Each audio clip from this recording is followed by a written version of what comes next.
Жодна країна НАТО ніколи не визнає анексію Криму. У цьому запевнив генеральний секретар Альянсу Єнс Столтенберг під час саміту в Брюсселі.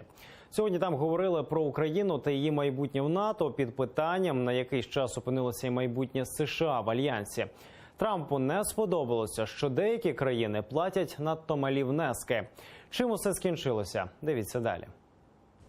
Ранок другого дня саміту НАТО в Брюсселі починається з українського питання. Ніхто не має сумнівів. Без України гарантувати безпеку в євроатлантичному регіоні було б непросто. Особливо, коли Росія брязкає зброєю в Європі.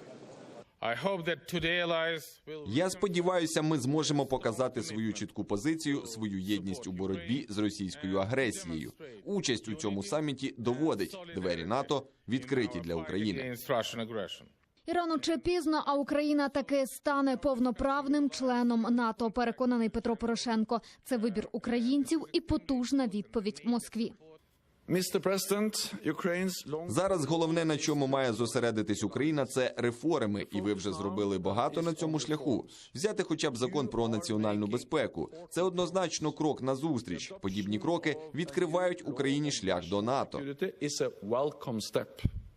А тим часом Альянс готовий всіляко підтримувати Україну, зокрема і в її боротьбі проти російської агресії. Держави в один голос запевняють, ніколи не визнають анексії Криму, що і засвідчили в декларації, схваленій під час саміту.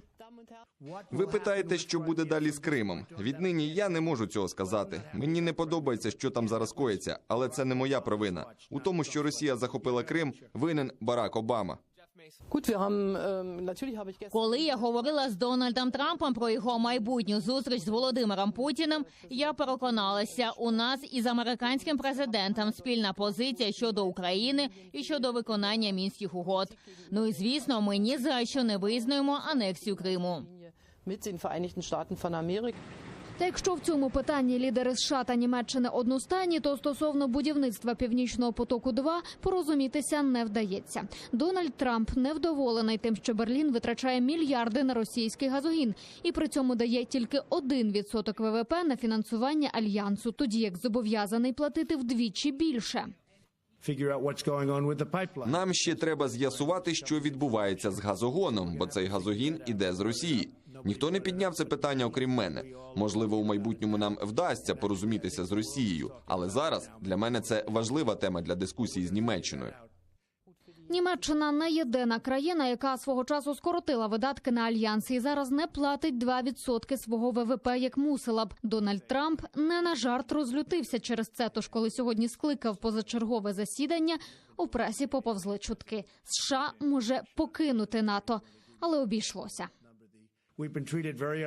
Можливо, я був занадто суворим, але я вірю в НАТО.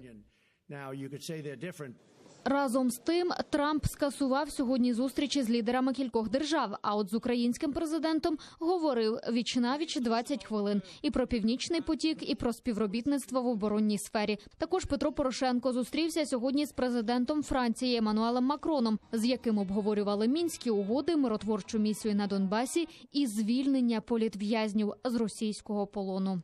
Анна Макаренко, Заман, АТР.